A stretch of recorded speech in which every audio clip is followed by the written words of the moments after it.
Good afternoon, everybody. How's all my side hustlers doing? Hopefully doing well, staying well. Just wanted to come to you today. Today is Sunday, August 30th. You know, a whole month has almost gone by us here. Where does the time go, guys? I don't get it. I mean, when I was still working full-time and working at my full-time gig, it seemed like the weeks really dragged by. But here lately, the weeks are just all kind of running together. I don't know if it is for you, but you know, I look up and the calendar almost says September. Where does the time go? Wanted to bring you up to speed on a couple of interesting developments in the channel here. Number one, I'm closing in on 100 subscribers. So please, if you hear this message and I'm under 100 subscribers, please consider subscribing. And hey, if I'm over 100 subscribers, the more the merrier, right? So please sign up down below. Feel free to drop me a comment, maybe let me know where the subs are at the time that you subscribed, what the sub count was. 100 subscribers for YouTubers is pretty important because you get to do something called customizing your channel name. So right now my channel is just, you know, under my name, my personal name, and then the URL string for my channel is just some big long ID number. But I'll be able to customize that here in just a few more subscribers. So I'm really looking forward to that. Thinking about some different names. Maybe you guys can help me out. Maybe we can sort of crowdsource this name together. I like something with side hustling. I like something with dad. I used to run a blog many years ago, back in 2000, 2007, 2008, called Frugal Dad. So I was thinking of kind of, you know, continuing that dad moniker and going with something like Side Hustle Dad or Side Hustling Dad or Side Hustler Dad. Maybe hustler's not a good one to use. Anyway, I digress a little bit, but I do like to talk a little bit about the channel, since, you know, YouTube, I hope, will one day evolve into a side hustle of its own. And, you know, I'm not just going to be talking about the offline side hustles that I'm doing, or the work I'm doing with Waitr or DoorDash or Uber. You know, there's an app out there called Roadie. I don't know if you're familiar with Roadie, but it lets you do local deliveries, or actually local and long range deliveries for people. They get a lot of jobs around here for advanced auto parts, where I'm picking up a part at a store and taking it to another store. So you can see, you know, based on the different types of jobs, some people create roadie jobs to help them move to college. So if you have a pickup truck, they'll load up the truck and they'll pay you $200 or $300 to drive a load to the college town and unload it. And oftentimes you can pick up a roadie job coming back the other way. You know, Instacart, delivering groceries. I signed up for Instacart early on when they came to my town, but I didn't do anything with them. You know, I kind of have this philosophy, like, I like to sign up for the programs as a just in case, heaven forbid, I lose my job or something. I don't have to wait on the approval process. I'm already approved to go as a driver or delivery person or whatever. So I signed up for Instacart, but I didn't do anything, so they deactivated me. I still have the Instacart card, but I've had to reapply. And I reapplied, and they just came back and told me, you know, thanks but no thanks, but we don't really need drivers in your area now. So not able to drive for Instacart at the time, but I'm going to continue to try to reactivate my Instacart account so that I can have another method of income here. You know, not to get too specific, but I did get some bad news from my employer this past week. So it looks like I'm going to be needing to side hustle a lot more, shall we say. Let's just leave it at that. Another quick thing I wanted to talk about, and this is not really like a secret tip or anything, but it's just something that I've noticed. Maybe it's just a vibe that I've gotten from the restaurants when I'm driving for Waitr or DoorDash or one of these other delivery companies. Like everything, people get impatient.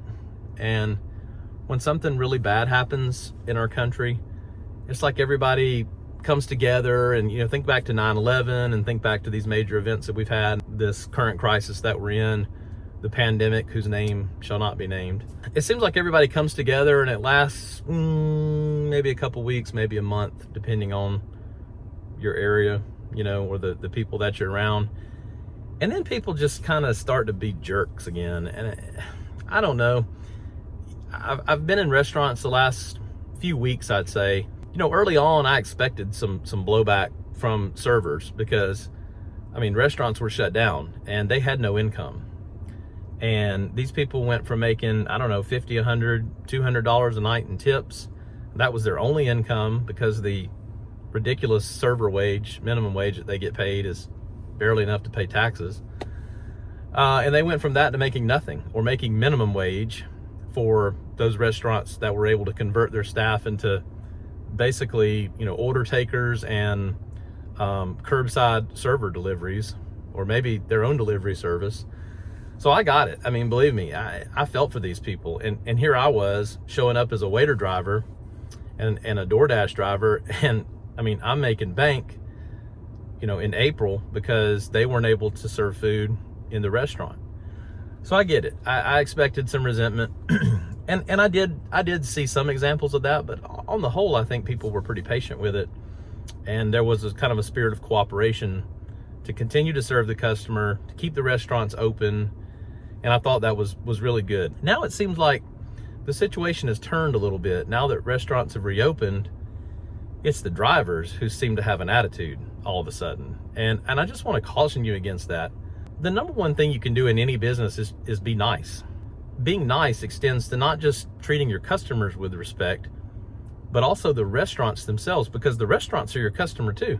Believe me, if there were no restaurants, there'd be no food to deliver. I mean, am I going to make peanut butter and jelly sandwiches on my counter and people are going to pay for those in an app and drive it to them? No. There has to be a restaurant to provide the service for both the customer and the delivery driver. Now that the restaurants are filling up with people again, which I truly believe is great, there's still an opportunity for us to deliver, but it's going to take a little longer. The meals are going to take longer to prepare. The servers are going to be spread thin because they're now having to serve tables. A host who's having to receive customers in person. They've got to keep social distancing going. They've got to come up with new ways to provide menus. A lot of restaurants now are using the QR codes. You scan your phone and you see the menu on the phone, because they don't want to hand out menus over and over to people and risk spreading the virus. I guess what I'm saying is just be a little patient with people and extend some grace maybe to the restaurants, the restaurant owners, the managers, the staff, because these people, they've been through a lot in the last 6 months, and all of us have. But the restaurant companies, people like entertainment, restaurants, obviously airlines, cruise ships, there are certain industries that have just been absolutely decimated by this. I think the best thing you can do is just extend a little patience, Be patient, be pleasant to the staff. Don't sit and sigh and huff and puff if you have to wait a few minutes for an order. In the grand scheme of things, what does it matter? Big deal. And I've actually found out, if you go out of your way to be a little nice to the restaurant people, they'll be nice to you. Last Sunday, I was picking up an order. It was just brutally hot here in my town. I mean, like over 100 degrees with heat index. And I'd been out working a couple hours at this point in the early afternoon. I was really hot, and I went into a restaurant. I had a big order, so I knew it was going to take a while. But this particular restaurant that I go to, I love the folks there. I love the folks. It's a father and son that own it, and they have other family members that are part of the staff, and they've done a great job through this entire process. I always enjoy going to see them and supporting them. Well, I went in, they told me the order was going to be like another 10 minutes. So I sat down at the bar, which was empty, sadly for them. In a minute, one of the wait staffs brings me over an ice cold bottle of water. I thought it was really nice. And she said, sorry you had to wait on your order. Here's a bottle of water. Can I get you anything else? You want a snack or something? I can get you some pretzels, some bar food or something. I mean, just really nice. It doesn't cost the restaurant a whole lot to throw a bottle of water at the Waitr driver, right? But it really, I don't know, it just kind of struck something in me, and I said, these people are still being nice. They don't necessarily have to be nice to the drivers. I mean, there's a lot of drivers huffing and puffing and complaining right and left about all these restaurants. So if I were in their shoes, I might just, sling the order and say, thanks, have a great day. I really appreciated that. I just wanted to come to all of you who are driving for restaurants or whatever side hustle, or frankly, whatever career you're in. Just remember that your end customer is not your only customer, right? And so there's a chain of customers all the way through your product or your service. I really recommend that you treat each level of that interaction with a lot of respect and a lot of grace and a lot of patience. And I think if we extended that to each other in a broader sense, right, I think a lot of people would find more commonalities and maybe turn off the news media and quit listening to all the talking heads that are trying to get everybody at each other's throats. I mean, in my daily interactions with people, I love people. I love interacting with people from all walks of life, all different races, all, genders. I don't care about any of that stuff. If you treat me with respect, I'm going to treat you with respect. I don't mean to sound preachy. Yeah, it's Sunday, but I don't mean to sound preachy on this video. I just wanted to inspire you to stop and reflect a little bit on the way that you're interacting with people and treating people in your daily lives, and treat everybody like you'd want to be treated, right? Golden rule, okay? So enough of that. I won't get too preachy on here very often, but every now and then, I'll probably just stand on my soapbox and rant a little bit. I hope you'll indulge me. It's not always going to be master tips and tricks and secrets of a side hustling dad. Sometimes it's just going to be, sitting down at dad's dinner table and just having to listen to him rant a little bit. Sorry, that's the way I am. And those who know me offline will probably attest to that sometimes I just have to get things off my chest. Really excited to have almost 100 of you following me. That I started this channel like just over a month ago. Never would have imagined that there's 100 people out there who'd want to listen to what I have to say. So I really appreciate that. Looking forward to the next 100 and then the 1,000, the first 1,000. My goal here with YouTube was to entertain and to educate people. I'm not doing this for only the greater good, right? I mean, there's an end game here. I'd like to make money off of YouTube. I don't hide that fact. It takes time to record these videos. It takes equipment. There's expenses. It takes time to edit the videos, to upload them to YouTube. So, forgive me if I'd like to monetize that channel. I think it's just another opportunity to diversify my income, especially like I mentioned with what all's going on. It's something that's really going to help me. So I have 2 or 3 new videos coming out later this week. Again, today's Sunday. I'm going to start trying to ramp up the video production a little bit.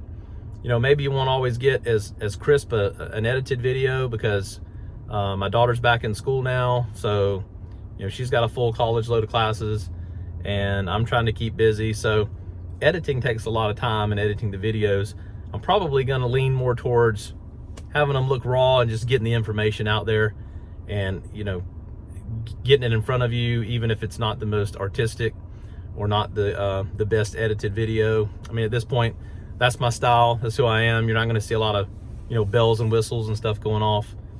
It's just how I am, right? So anyway, I feel like I've rambled on in this video some, but I hope you made it all the way through to the end so that I could have another chance to thank you for subscribing and being part of the community. And if you haven't already subscribed, please subscribe below. Click the little bell, turn on all notifications so that you will know when my next video is posted. Probably looking to post the next video Tuesday, Wednesday time frame, and then I'm going to have a couple more into the weekend. And I'm going to get away from this rant, right? I'm going to get back to side hustle tips, talk a little bit more about Roadie and what that service is like. I'll also put a link down below for Roadie if you're interested in signing up there. Got some more Waitr tips coming, some more DoorDash tips coming. And I'm also looking into another way to diversify, and that is to try to source things cheap, either on clearance or a deep discount at a store, and then trying to flip those items and sell them through Facebook Marketplace, Craigslist, etc. I've seen a lot of people doing that, and I've been kind of studying the way they do it. I used to do Amazon, Fulfilled by Amazon FBA, where you'd go out to stores and buy a lot of stuff and then ship it off to Amazon, and they would list it and sell it for you. I made a little money doing that, but frankly, I spent a lot more on inventory than I was making, so I kind of got out of that, and I had things that were sitting and not selling. What I'm really looking at is buying big things, big, not necessarily big expensive, but big bulky items like grills, turkey fryers, big things that you wouldn't necessarily ship, but that you can sell locally. And if I can find them at a deep discount and then sell them locally and just meet somebody and exchange the money and the good, then that might be a quick way to flip those items, not have to worry about shipping and packaging and listing them online, etc., etc. So that's something to look forward to. Got a couple other ideas kind of around the side hustling angle. What I hope to do is have like 4, 5, 6 of these diverse income streams over the next 90 days, certainly before the end of the year, because I really want to diversify my income. I don't want to be totally relying on my full-time job, and I never really have liked that. And I mean, my personal finance philosophy is always to be diversified, but at times I am less diversified than others because I let things languish, or I'm not hustling as much, or whatever. So rededicating my efforts to side hustles, and looking forward for you to come along for the ride. And again, everybody stay safe, stay well, and be back soon with a new video before you know it. Take care, everybody.